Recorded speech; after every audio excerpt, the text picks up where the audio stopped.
Hello guys, ഷമിബാസിൻ്റെ മറ്റൊരു എപ്പിസോഡിലേക്ക് എല്ലാവർക്കും സ്വാഗതം.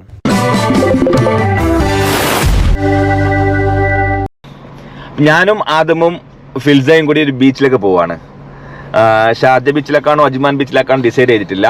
കുറേ ദിവസമായി ആദമും അതുപോലെ തന്നെ ഫിൽസയ്ക്കും ആഗ്രഹമാണ് ഒന്ന് ബീച്ചിലൊക്കെ പോയി കളിക്കണം എന്നൊക്കെ. അപ്പോൾ ഫിൽസയുടെ സ്കൂളൊക്കെ അടച്ചു. അപ്പോൾ ഞങ്ങൾ അടുത്തുള്ളൊരു ഡേ ടു ഡേ സെന്ററിൽ പോയിട്ട് ഒരു ബീച്ച് ടോയ്സ് ഒക്കെ വാങ്ങിച്ചിട്ട് ഞങ്ങൾ ഇന്ന് ബീച്ചിലേക്ക് പോവാണ്. അപ്പോൾ അതിന്റെ വിശേഷങ്ങളാണ് ഇന്നത്തെ വീഡിയോയിൽ. ഹായ് പറഞ്ഞ ആദം. ഹായ്. ഞാൻ താമസിക്കുന്ന ഷാർജ മൊബൈലിൽ നിന്നും ജസ്റ്റ് ഒരു 5 മിനിറ്റ് മാത്രം പോയി കഴിഞ്ഞാൽ നമുക്ക് ഒരു ഡേ ടു ഡേ സെന്റർ കിട്ടും. അത് ഒരു 2 മാസം മുമ്പ് തുടങ്ങിയ ഡേ ടു ഡേ ആണ്. മുമ്പ് ഞങ്ങൾക്ക് ഡേ ടു ഡേ അങ്ങനെയുള്ള ഗിഫ്റ്റ് മാർക്കറ്റിലേക്ക്, നല്ല ഗിഫ്റ്റ് മാർക്കറ്റിലൊക്കെ പോകണമെന്നുണ്ടെങ്കിൽ ഞങ്ങൾക്ക് അൽവഹദ, ഷാർജ അൽവഹദ വരെ പോകേണ്ടിയിരുന്നു. ഇപ്പം നമുക്ക് വളരെ അടുത്ത് തന്നെ ഒരു ഡേ ടു ഡേ വന്നിട്ടുണ്ട്. അപ്പോൾ അവിടെ പോയിട്ടാണ് നമ്മൾ ബീച്ച് ടോയ്സ് വാങ്ങുന്നത്. ഞങ്ങൾ ഷാർജ ബീച്ചിലേക്കാണ് പോകുന്നത്. അപ്പോൾ കുറച്ച് ഓടാനുണ്ടായിരുന്നു. നമ്മൾ ബീച്ച് ടോയ്സൊക്കെ വാങ്ങിച്ച് ആദമിന് ആകെ ബോറിംഗ് ആയി. ആദം എന്ത് പറ്റിയില്ല? ആദമിന് ഇരുന്ന് ബോർഡായിട്ട് പറയാണ് നമുക്ക് ഹൗസിൽ പോകാന്നൊക്കെ പറയുന്നുണ്ട്. പക്ഷെ ബീച്ച് കാണുമ്പോൾ അവന്റെ മൂഡ് മാറും. ആദമിന് എവിടെ പോണ്ടേ? പാർക്കിലോ? പാർക്കിൽ പോണോ ഹൗസിൽ പോണോ? എവിടെ പോണ്ടേ? പാർക്കിൽ പോണോ? ഇപ്പൊ പോവാട്ടോ. ഓക്കെ. വെള്ളത്തിൽ കളിക്കാൻ പോണോ? അജ്മാനോട് ചേർത്ത് കിടക്കുന്ന അൽഹീറ ബീച്ചിലേക്കാണ് ഞങ്ങൾ വന്നിരിക്കുന്നത്.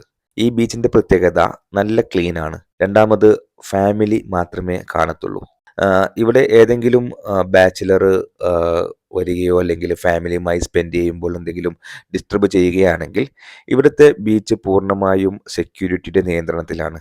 ഉടനെ തന്നെ സെക്യൂരിറ്റി അത്തരം വ്യക്തികളെ ഈ ബീച്ചിൽ നിന്നും പിടിച്ച് പുറത്താക്കുന്നതുമായിരിക്കും. അതുകൊണ്ട് ഫാമിലിയുമായിട്ട് നല്ല ടൈം സ്പെൻഡ് ചെയ്യാൻ പറ്റിയ ഒരു ബീച്ച് തന്നെയാണ് അൽഹീറ. ഇപ്പം അത്യാവശ്യം നല്ല വെയിലുണ്ട്, എന്നാലും വലിയ ചൂടറിയാനില്ല. പക്ഷെ വെള്ളം ഭയങ്കര തണുപ്പാണ്.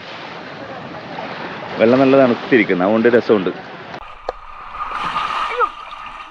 എനിക്കാണെങ്കിൽ കുറെ ദൂരത്തേക്ക് പോകാനും കഴിയില്ല. ആദ്യം എന്റെ പുറകെ തന്നെ വന്നുകൊണ്ടിരിക്കും.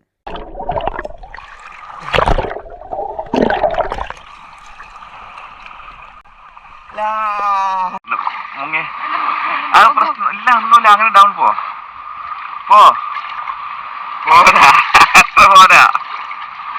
ഫുള്ളാക്കണം. എന്തായത്? അത് സാൾട്ട് വാട്ടർ ആയിട്ട്. ഈ ഭാഗങ്ങളിലെ കടൽ വെള്ളത്തിന് ഉപ്പിന്റെ ടേസ്റ്റ് ഭയങ്കര കൂടുതലാണ്. ഫിൽസയുടെ കണ്ണും മുഖവും ഒക്കെ നീറുന്നു എന്ന് പറഞ്ഞിട്ടാണ് അവള് ഈ എഴുന്നേറ്റ് പോകുന്നത്. ആദമിനെ ഫിൽസന്റെ അടുത്ത് എങ്ങനെയൊക്കെ നിർത്തിച്ച് ഞാൻ കുറച്ച് ആഴത്തിലേക്ക് മുങ്ങാന്ന് വിചാരിച്ചു വന്നതാണ്.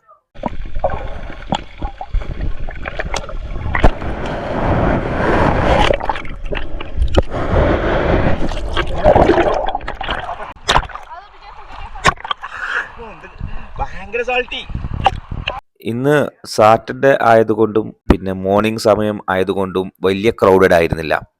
അത്യാവശ്യം കുറച്ച് ഇംഗ്ലീഷുകാരും അവിടെ സൺബാത്ത് ചെയ്യുന്നുണ്ടായിരുന്നു. പിന്നെ ഞങ്ങളും പിന്നെ 1-2 ഫാമിലികളും മാത്രമേ ഉണ്ടായിരുന്നുള്ളൂ. ഇവിടെ ആദം കടലിൽ നിന്നും സീഷെല്ല് തപ്പിയെടുക്കുകയാണ്. അങ്ങനെ ഓരോരോ സീഷെല്ല് തപ്പിയെടുത്തതിന് ശേഷം അവ ഓരോന്നും ഞങ്ങൾ അവിടെ വെച്ചിരിക്കുന്ന പായയിൽ കൊണ്ടിടും. ഇങ്ങനെ നിരവധി തവണ ഓരോരോ സീഷെല്ല് എടുക്കുക, അത് അവിടെ പായയിൽ കൊണ്ടുവെക്കുക. അങ്ങനെ നല്ലൊരു സ്റ്റോക്ക് ആയിട്ടുണ്ട് ഇപ്പോൾ. അങ്ങനെ നീണ്ട ഒരു 1.5-2 മണിക്കൂർ ഞങ്ങൾ ബീച്ചിൽ അടിച്ച് പൊളിച്ച് ആദ്യമൊക്കെ 1 ലിറ്റർ ഉപ്പുവെള്ളം കുടിച്ചു, ഫിൽസയും കുടിച്ചല്ലേ. അങ്ങനെ ഞങ്ങൾ തിരിച്ച് വീണ്ടും നമ്മുടെ വീട്ടിലേക്ക്, ഫ്ലാറ്റിലേക്ക് പോവാണ്. ആദ്യം അവിടുന്ന് കിട്ടിയ കുറേ സീഷെൽസ് എല്ലാം കൊണ്ട് ആദ്യം വരികയാണ്.